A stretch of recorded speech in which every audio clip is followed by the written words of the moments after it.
It's Jefferson, climbs the ladder. Oh my goodness! Come on!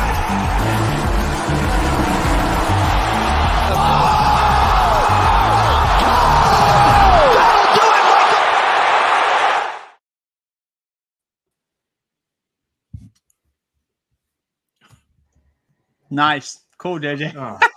He's on mute. What a dumb mute. Oh, brother. What'd I do? You're on mute. Oh, God. Oh, am I still on mute? I don't think so. No, you're good now. We're good. We're good. We're good. I think there was a little bit of an issue with the muting / promo vid, but either way, we're good. We're back. Yes, and speaking of back, look at who's underneath me. I feel like I'm on an episode of Hollywood Squares. Uncle T in the bottom left, bringing it back. Uncle T, what do we owe the pleasure? I know that you've been in the major leagues for a few months now. Must feel good to be back in the minors where you can kind of club home runs with one hand. How's it feel to be back, and how you been? Yeah, I've been real good, first off, but I wasn't 100% sure which spot I was going to be at. If you were going to throw me up in the top left coming back from the minor leagues, maybe in the top left-hand portion, move you down. I wasn't 100% sure. But, no, it's good to be back. I was telling you, messaged you a little bit earlier, Dunkel. I asked you if it was all right if I came back on for a night. But got my stuff done here early on Wednesday. Got the premium show here coming up at 9. But I wanted to come back on and, kind of kick it around with you guys again and talk some winners for the Travelers, another elevated event. So it should be a fun week. Always appreciate you coming on. And, of course, that was a resounding yes. You never have to ask to be on. You can always just pop on. You're in the chat where this link goes. Snyder, it's a shame that Uncle T joined today because you kind of know the drill. You show up in a tank top. You kind of just run the show start to finish. You're usually the first person to go.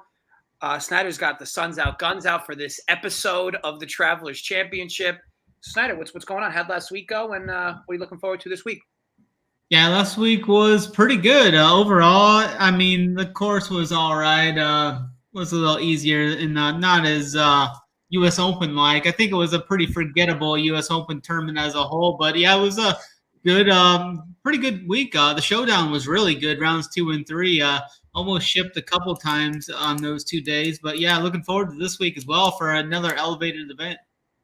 Awesome. And Mangone, you once again look focused. You've had this like look in your eyes for weeks now. Maybe it's because of the majors that have happened over the last few months, or either way, you just look locked in. What's going through your mind right now? We're heading into the Travelers. Yeah, the bet side has gone good from a golf perspective, and with Uncle T joining, I wanted to let him know he's made fun of my golf game a lot these days, and I'm going on the course tomorrow at 7 a.m. Uncle Terry. So I just want to make fun of your golf winners. I can tell you that. What? I don't make fun of your golf winners. I can tell you that. That's fair, but I just want to let you know, Uncle T, the next time we golf on the course, I promise you, you're going to see a different Mangone. I haven't been out there that much, but I think I found something the other day. So we're going to see. We're going to see if we can figure out. And I'm not saying I'm going to go out here and shoot an 80 like Uncle T. Uncle T, he can shoot like 80s and 76s, and he totally sandbags. But it's going to be way better than you saw last time. I'm just going to say that, Uncle T. You need to just get up to where you can play Rubio. I saw him all last weekend on our trip, and my boy struggles. So I'll tell you what. Rubio struggles, but he's crushing the DFS street. So he is crushing there. He doesn't crush on the course or with the gummies, but he does crush WNBA. You're right. Yeah, if I'm Rubio right now with how well he's running in DFS, I'm just like showing up everywhere with no pants on. I mean, what's the worst that could happen? He does a night in the can. The only thing that would cost him would be all the winnings he might be losing not playing DFS because that boy is hot. El Fuego, as some kids say. Kurt, last but not least, you've been awfully quiet here, and also we're not really sure what exactly happened pre-show. There's the delays with you jumping in. Either way, great to have you as always. What's going on? Not much. Last week was awesome. It was like the most doubt I've been in a player pool since last year's Open Championship. I had a lot of Clark. He's my favorite guy in that range. I was actually lower on Scott and Rose. So really profitable week. Got to hit the withdrawal button. It's been a while. So that felt really good to kind of have some spending money. Just kind of take it all out of there and not give it back to DK for a minute. So excited to get back at it and build towards the last non-major elevated event that's not a playoff. So let's let that sink in. The season has flown by. I cannot believe that this is the last elevated event. Excited to get after it with you guys. And I'm so excited to have Mr. Uncle T back. Yeah, it's crazy. The near end of the golf season means that we are closer and closer to college football. So good stuff on that end. And Kurt, I was happy to find your doppelganger on the mound in college baseball this week. What an absolute freak show. But absolutely love that. We need more of that in baseball. It's all the guy flipping his glove 8 times. The double, triple. It was fantastic. All right, so quick shout to folks in the chat. Jason, our guy, it's happening. Riley, Stephen Coy, even Mitch responding while he's on the video. I mean, guys, keep up with Mitch, will you please? Otter, our guy, getting ready to be lubed up for some folks' favorite part of the week coming up. Beefy layer, kind of like how that's worded. So good stuff. Yeah. Uncle T back where he belongs. Uncle T, I'm not sure if that's a compliment or a diss, but if I'm you, I would just, perception's everything. I would just take that as a compliment. But either way, we love the withdraw. LOL. All right. So Snyder, course breakdown, or some call it the course preview. Floor is yours. Yeah, we're moving coast to coast this week for the Travelers Championship with another elevated event that's going to bring a star-studded field here. TPC River Highlands is a die design measuring 6,852 yards. It'll play as a par 70 here. The smaller than average bentgrass green is going to measure right around 5,000 square feet on average. It'll be rolling fast too, right around 12 on the stent meter. Golfers are going to see a much different track this week than what they saw last week at LACC. This die track possesses many dog legs, 8 of them in total. Narrow fairways here, measuring right around 30 yards in average width here. And our tree line, 9 of the 12 par 4s going to play under 445, with that short iron to wedge play being very much needed here. Hole 15 is a drivable par 4. It's going to play just under 300 yards. The rough here is going to be very penal here as well, the 4 inches plus for the most part here, putting an emphasis on finding the fairways off the tee. 5 holes are going to have water in play here, and the greens are going to be tricky here as they're going to be tiered and have some tricky runoff areas and such. Any type of player can have success here, though. We've seen both bombers. We've seen shorter hitters that can be more accurate have success here. So really open to about anything here this week. Key stats we're looking at this week: strokes gained approach, proximity 125 to 175, total driving with an emphasis on fairways gained, birdies are better percentage, opportunities gained, and then some Pete Dye course history as well. You see, it's like Snyder never really gets that wrong, that whole portion. It just feels like just a Cliff Notes blast of a golf course. I will say though, Snyder, last week was just a tough act to follow. Uncle T, I don't know if you saw last week. It was like 5.5 minutes of Snyder going through hole by hole with the breakdown. It was a lot to take in. AP obviously in the chat. AP talking about 4 inches of penal. I'm sure Kurt's very well aware of all that. Uncle T, though, because you're back, I figure we'll start with you, and then we'll just kind of go clockwise from there. This week for DFS, who do we like at the top? Who do we like at the bottom? Or middle bottom? Yeah, I know what you meant, Dunkel. For me this week, and the top upper range here above 10K, I do like quite a bit. The middle portion, 9Ks and 8Ks, I'm going to take a different approach this week with both the DFS and different type betting, betting wagers and stuff. But for me, I like this upper 7K range quite a bit. So for my DFS play this week, I'm going to go down the board a little bit. I love this upper 7K range. I like guys like Russell Henley and Harris English and Denny McCarthy, guys like that. But I like Harris English for this show and this pick here, $7,700. He's going to come in quite a bit lower owned than Russell Henley, who I also like. So, but I like Russell Henley as my guy, 7,700, one of my favorite plays on the board. He's fresh off a T8 last week at the U.S. Open. He won here a couple years back and just playing some really good golf. So I think he's actually, even though this is an elevated field, I feel like he could be a couple $100 more expensive, and I'd still like him. And then down the board a little bit for my lower play. Is this the right way we're going, Dunkel, before I get yelled at? It's plenty good. You'll get yelled at regardless. Nah, if that figures. I used this guy a couple weeks ago at the Canadian Open, and I got, kind of a mixed bag on the other show. But 6,900, I'm going right back to him. Mark Hubbard, 6.9K, just playing some really good golf. Again, I had him a couple weeks ago as my core play at the Canadian Open.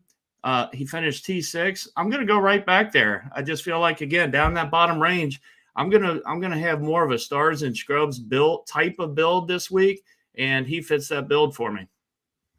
Love it. Camilla Jones asking for some winners. Kurt, do you happen to know Camilla Jones? Nope. This felt like somebody in the chat you might know. And Dennis saying, is Snyder albino? I promise you this, as white as Snyder looks, I promise you he's probably the fourth whitest person on this show as far as skin tone. So Snyder, the difference between us is Snyder's actually showing his skin tone.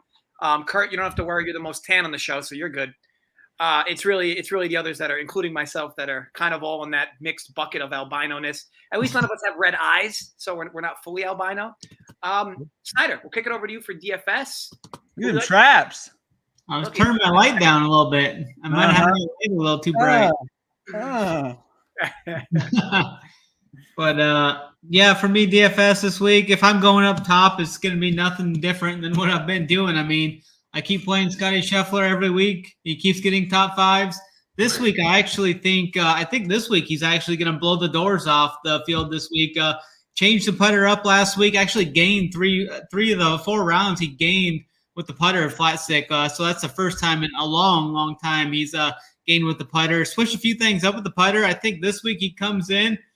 He's in a good mindset, good mojo. It's his birthday weekend. I think he's going to go out there and lap the field and then probably go and get some ice cream and some Chipotle after that or something. But definitely like Scotty. Another guy up top I like is Hideki. I think I was on him pretty heavy last week. Was top 10 going into the weekend and just had an abysmal round 4 there, shooting 5 over. But I like him as well up top.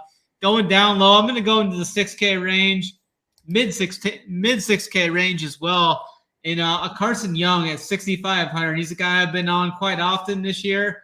He's been a soldier a time or two this year as well. And I'm going to go right back to him. He did miss the cut last week at the U.S. Open, but that's fine. It was a tougher event. He was solid before that. He was 43rd at the Canadian Open, 22nd at 21st at the Charles Schwab, top 15 at the Byron Nelson, and top 15 in another event. So I really like Carson Young at 6,500 to be a nice little value play. For 6,500, that's going to allow you to play some studs there. Good stuff. And you see what Snyder did there? He extended that an extra few seconds because his buddy Mangone got up. He knows Mangone was next. I seen him. It's the intangibles that make Snyder Snyder. Like most people wouldn't even have noticed that happened. Okay, but I did. So no love lost there. Mangone, over to you for DFS. Yeah, my monitor, it's very sensitive, so it cut out a little bit. But also, if you do, this just ain't golf guys watching this. If you played the White Sox today, and let's say you followed Mangone like Uncle T did, take Yasmani Grandal out of your lineups because he's not in today. So Sebi Zavalia will be in there. So I just made my adjustments while Snyder was giving a great course preview. I'll give that a listen later on with some lotion when I got some alone time. We'll go into some DFS plays. And I did hear Snyder talk about Scotty Scheffler. And listen, I think Scotty's a great spend this week. I will have exposure to Scotty. He's not the main guy that I'm leaning with at the top. I'm leaning with Mr. Patrick Cantlay. And Cantlay, I mean, if you were in the Discord chat at Run Pure Sports, everyone was going, can't play last week. And he ended up figuring out a little bit. And honestly, he's playing a lot better golf. He's 7th in the field in strokes in strokes total in the last 24 rounds. And one thing to note, his course history is very interesting here. The consistency. I mean, he has Snyder level consistency. I mean, 11th, 13th, and 15th, right? The dude in the last 5 years has had between 11th and a 15th.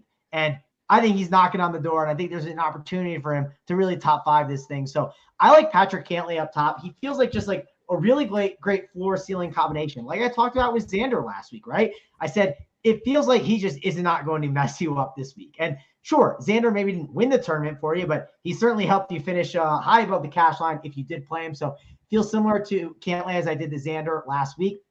And the next guy I'm going to is a little value play. There's a lot of great value plays in the 7K range this week.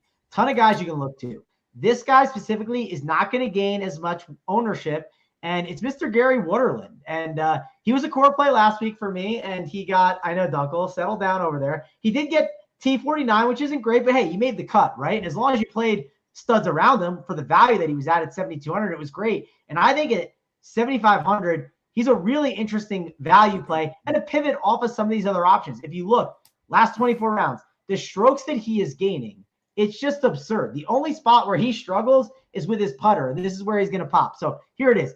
Tee to green, 17th. Ball striking, 11th. Off the tee, 16th. Approach play, 17th, which is one of the most important stats to look at. It's hard to argue with what Gary Wooderland is doing right now, and I think this is a great spot for him. So Gary Wooderland and Patrick Cantlay are two of my core plays this week.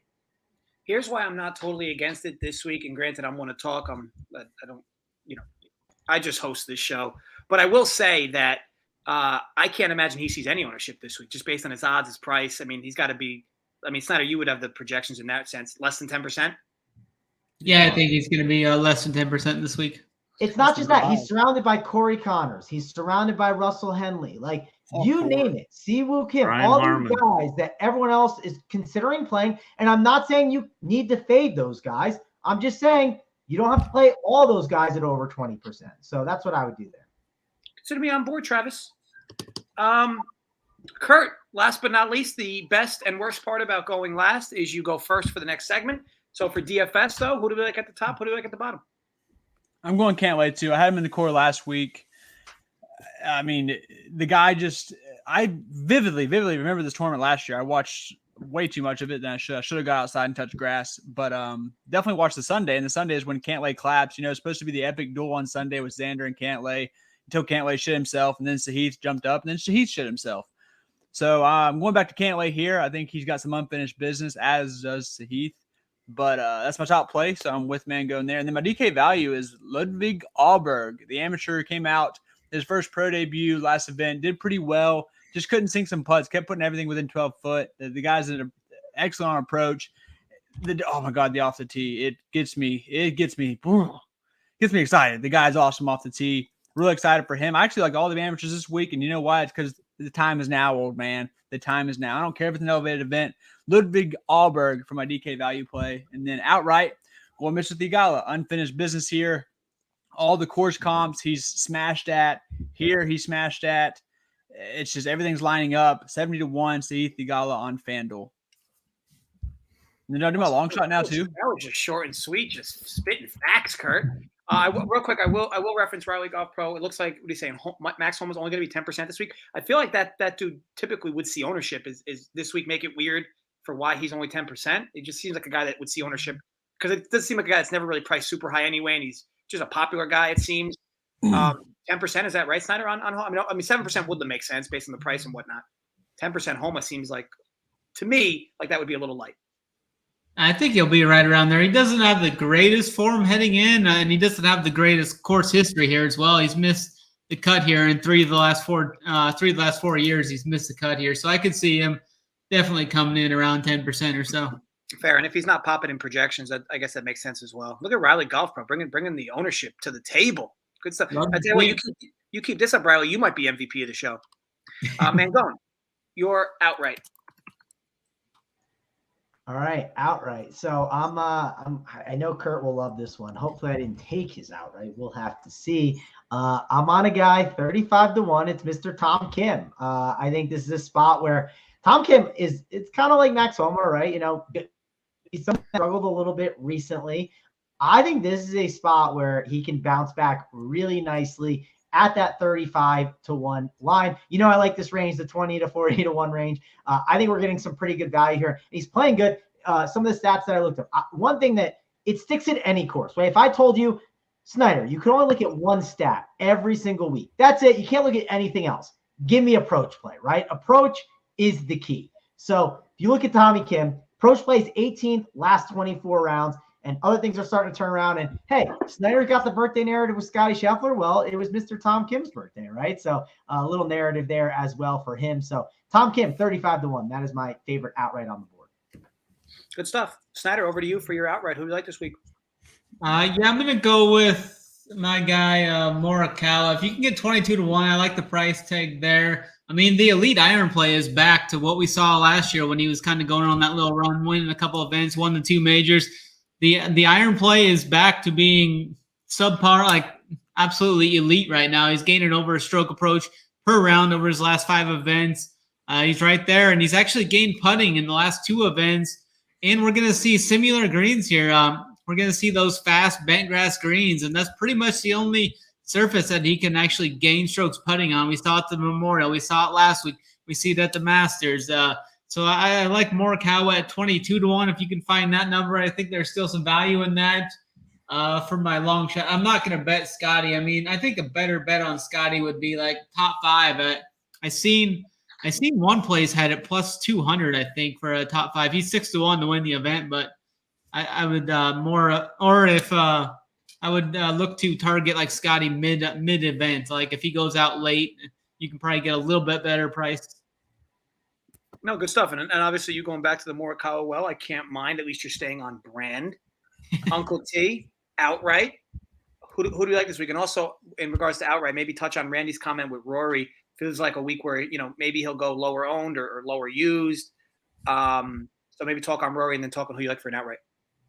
Yeah, quick comment on Rory. I've actually been one of the few, I think, I shouldn't say few, but it feels like few guys that has been on him the last couple of weeks. He actually was my pick to win last week on the other show.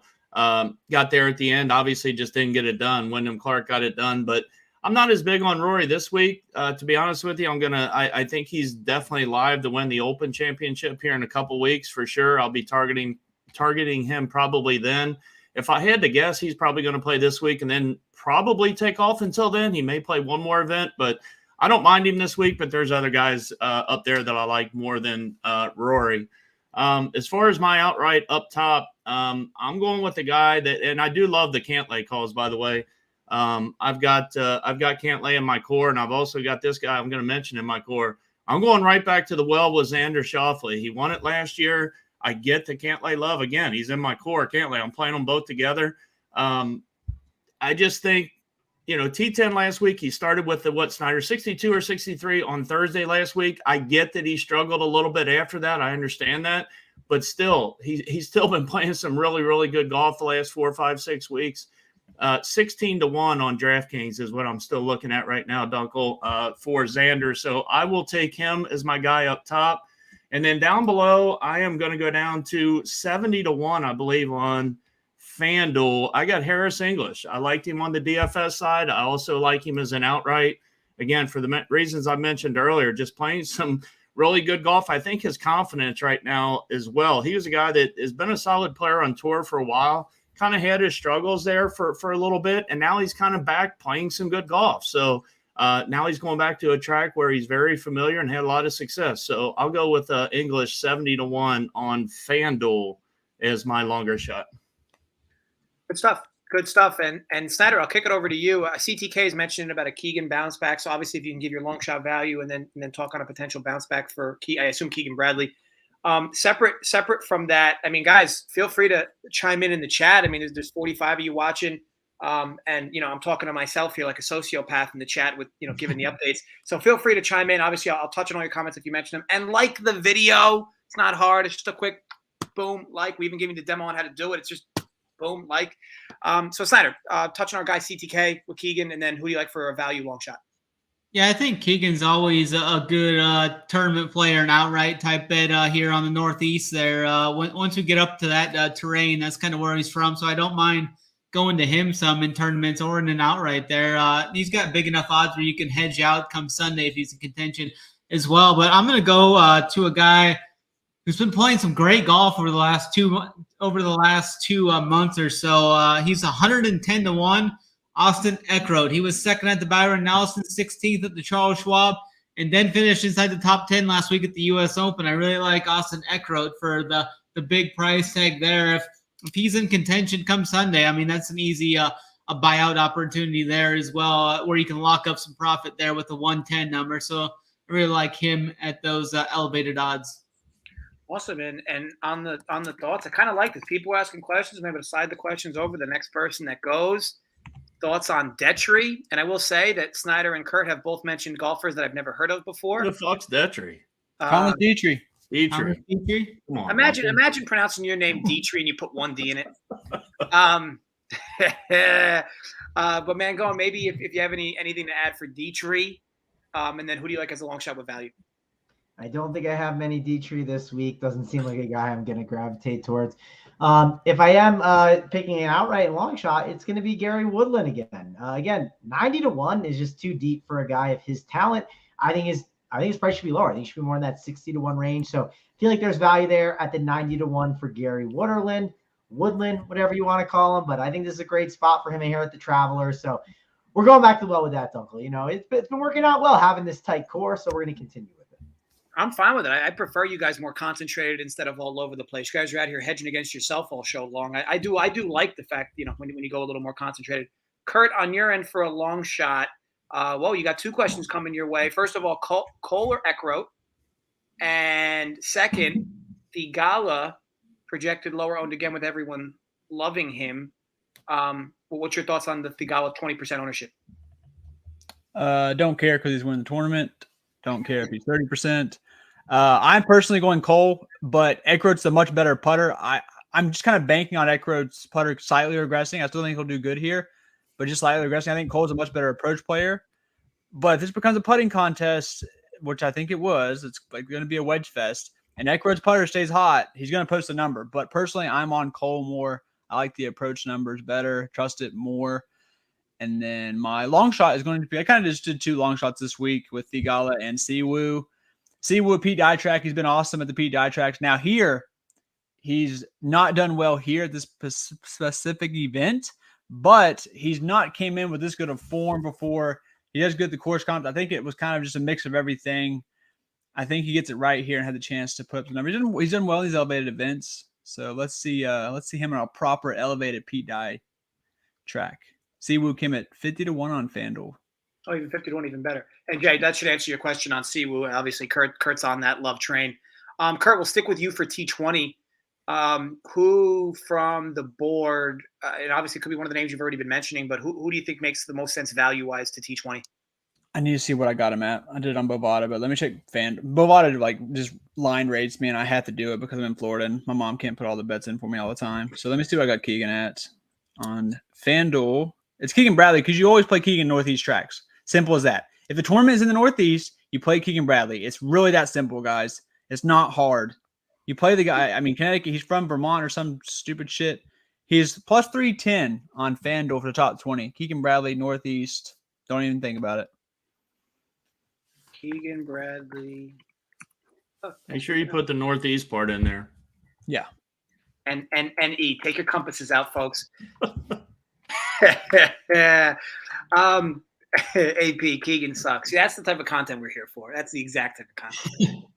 Mangone, kick it over to you. Looks like you also have a question coming your way. Andy Novak or Carson Young? Were you the one that was pro Carson Young? Was that you? No, I'm not a huge Carson Young guy. Oh, Snyder. Snyder. He gains weight. I'm flattered that you put me in the same sentence as Nick Snyder, but I think Carson Young is fine, but not my cup of tea. Are we on the top 20, Stunk? You're on the T20. Yep, Mango. So who do you like there? Yeah, Tom Kim is going to be where we're going here. So shop that around, right? If you look at DK, it's plus 150. You look at FanDuel, it's plus 170. Typically, FanDuel is the best spot for these top 20s. Again, I'm playing Tom Kim this week for his ceiling performance, right? He's not this guy that I think is like this great option for matchups or anything like that. I think he is just simply more of a kind of more of a ceiling type of golfer right now. He's very boom bust, and I think this is the spot where we see the ceiling performance. So we'll take the top 20 at plus 170. Good stuff. Good stuff. Way to battle back there, Mangone. Way to battle back. Snyder, T20, who do you like? Yeah, I like that play there, man, going with the Tommy Kim there. I'm going to be playing him a lot this week, too. Last week was the first time in a long time he's gained strokes approach in all 4 rounds, so definitely like that. But I'm going to double down on my long shot here and go Austin Eckroat plus 320 to top 10 here. He's been elite off the tee. The irons have been good over the last 24 rounds. He's hitting 70% of his fairways, hitting the greens at a high clip, so I like Austin Eckroat to top 20 at plus 320. He was good in that elevated Byron Nelson. Got second there, then 10th last week at the U.S. Open. So I think he can slide inside the top 20 yet again this week. Cool beans. Uncle T, last but not least for T20s. Anybody that really stick out for you value-wise? Oh, yeah.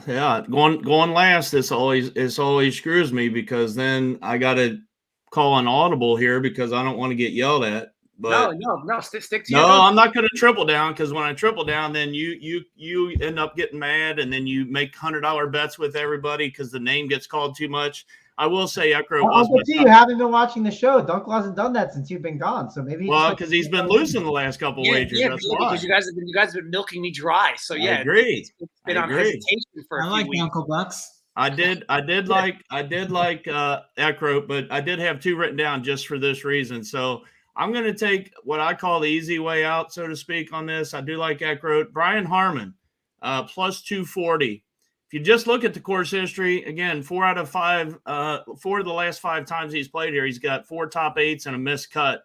And again, I'm just drawing more on that here on this is a top 20. Should be kind of popular from a DFS side, maybe in that range. I don't know, maybe 12, 13%. But yeah, we'll go with Brian Harmon plus 240. Cool. We'll swing back to you as we always ladder for your matchup. Is there somebody in particular that you like this week, or a target matchup that you've seen on one of the legal books that you like? What's your thoughts in regards to matchups? Yeah, I didn't have as many. Good looks at the matchups this week, but one I'm going to do, and I think I'm going to get my exposure to this range in my matchup, as kind of crazy as it sounds, because I don't like the range at all. I'm going to go with 2 guys in this matchup that are both playing just terrible golf, just awful golf, and I actually like both of them. There's Justin Thomas and Cam Young. Both of them are just off the rails right now with their golf game, in my opinion. But I can get Justin Thomas plus 100 over Cam Young. And for no other reason, I want some exposure to Justin Thomas because I got a Justin Thomas problem. So I'm not going to play him in DFS, but I am going to play him plus 100 over Cam Young. And Riley Golf Pro, yes, the Penn Secret Show will be at 9 o'clock. Dunkel, I did your job. Thank you. They were also asking who's going to be on. I know it's a private show for members. I know obviously you're on it. I believe AP's on a Big T. No. Yeah, it'll be me. It'll be me, Drew, and then I'm not sure. I was with lunch with Big T today. I'm not sure if he's going to join or not. So it'll be me and Drew for sure. And then I don't know if Big T is going to join us or not. So it'll be either 2 or a 3-man booth. Cool, good stuff. And just to be clear, because I know you said a few different things, but Justin Thomas plus 100 over Cam Young, right? Yeah, you got it. Value. I think that was on DraftKings. Cool. Snyder, on your end, matchup wise, what do you like this week? This week I'm going to go matchup-wise. Hideki minus 115 versus Max Homa. Hideki, everything was good last week until round 4. He had a really bad putting day and actually lost approach, but the iron play is back for Hideki over the last 24 rounds. He's gaining over a stroke approach. The off-the-tee game's been all right. The around-the-green game's been really good. It's just the putting has been kind of holding him back. He's gaining 1.8 strokes tee to green in the last 24 rounds. Versus Max Homa, who's losing strokes tee to green over the last 24 rounds. Homa's kind of going the opposite directions, I think. So I like buying Hideki at minus 115 versus Homa this week. Cool, good stuff, man. How about you for a matchup? What do we like? Yeah, matchup. Actually, I like that one, Snyder. It's not the same exact one. I am, maybe it's a little biased, but I did go through the matchups and I didn't find a lot that I loved, but I did see one that stuck out, and I am paying some juice. I'm paying a little more juice than we normally do. Normally, I try to go for the plus money ones, but I just hate Rory. And we're taking Patrick Cantlay minus 130. I think Rory sucks. Yeah, it didn't work out last week as much for me, but I'm not a big Rory guy, so I know it's not hard-hitting analysis, Dunkel, but Rory's not going to finish towards the top like Patrick Cantlay is. It's just simple. Doesn't necessarily have to always be hard-hitting stats and girthy analytics.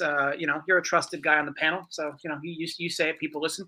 Kurt, I'll admit it's a little biased. I didn't love a lot, and I was just like, screw Rory. I like Cantlay way more. He's just gonna win. We kind of like at the current moment, we kind of know what kind of tracks to play Rory at. Like Michael Kim said it best. Like he tweeted it before the event last week. He's like, "This is a Rory course. Like get on Rory." And I saw that tweet, and I can't lie. I went and played some Rory, and I was absolutely not going to. And you don't play Rory at Wedge Fest right now because that guy cannot hit short irons for dick right now. You just can't do it. And what are you going to have a lot this week? Short irons. So if he comes out there and he gets it right, yeah, he's a world-class golfer. He can get it right. But right now in his current form, why play that? Yeah, he had that wedge into what hole was that? Like hole 14 or something? He had that wedge into the green. That was like his last. Wasn't it? He left that wedge like 2 yards short right into the bank, the bunker. He got lucky. He got the embedded lie and got the free drop. Still didn't matter though. He's got to fix that. I mean, it can't. I'm sure it'll snap at some point, but I'll not play it at the Swedge Fest, and we'll just like Uncle T said, we'll get him at the Open, and then for Maybe my matchup, it's 10 majors. Rory will finally win another. For my matchup, I'm going. I like Mangone said. I did not like the matchups this week. There's some weeks where I get on there, I love them. I love 2, 3, 4, 5 of them. This week was not one of those weeks, so I went Matt Kuchar. I feel like he's due for a spike week. Old man kind of course, like just keep it in the fairway. It's short, get some birdies going. Old man game versus Taylor Moore on. I think it was on DraftKings. It was minus 115. I usually like to find some plus money ones, but I didn't. So Matt Kuchar over Taylor Moore. I'm playing some Matt Kuchar in DFS this week too, so don't shame me, please. There you go. Oh, no shame at all. Obviously the final notes section, Uncle T, I'm going to be honest. I don't think this was your best performance, but because you made a celebrity guest appearance today, you deserve the final spot. I know you haven't been on the show in a while. Unless it's a major, only one person now gets to speak their final notes. So Uncle T, proud of you. You did good enough today. A little backhanded compliment, but yeah. So keep us posted on what's going on, what's happening in Uncle T's life, and floor is yours. Yeah, I didn't expect any less than to get a little bit of shit tonight. So, but no, appreciate you guys having me on again. Yeah, just final notes. We do have the Pinseeker show at the top of the hour at 9:00, and yeah, just looking forward to this event. Not as much as last week. Obviously, we're all geared up to the majors, and we all had our feelings about the course last week, and this and that. I'll talk more about it on the 9:00 show, but I think we got some good winners on this show, though. I like where a lot of people were at. I like the Tom Kim call that you guys had. I'm going to have a lot of him in DFS, and I like what you guys said about him. And then the next week, I think we got the what is it next week? The Rocket Mortgage, maybe? It's a couple lesser tier events. Yeah. I don't think we're going to see like Scotty and some of these guys. I don't think we're going to see them until the week before the Open over there at the Scottish Open or the Genesis, I think is what they call that now over the week before. So I think could be a few weeks before we see these guys. That's a John Deere, though. Yeah. Yeehaw! Yeah, baby. Yeah. I love me some John Deere. But no, thanks for having me, guys. Appreciate you guys. It's fun to be back on with you guys. Good luck this week. Hope we win some money. No, of course. Thanks for coming on, Uncle T, and crush it on the show later tonight. And hope you all guys, obviously everybody on this panel, hope you all guys all do well in the Travelers this week, and all the folks in the chat as well. Thanks for hanging out, Jason, as always, as well. Russ is going to make it again. Yeah, well, look, yeah. I have no comment on that, but good. Maybe, who knows. With all that said, gamble responsibly, folks. Stay safe, and as always, run pure. We'll see you guys next week.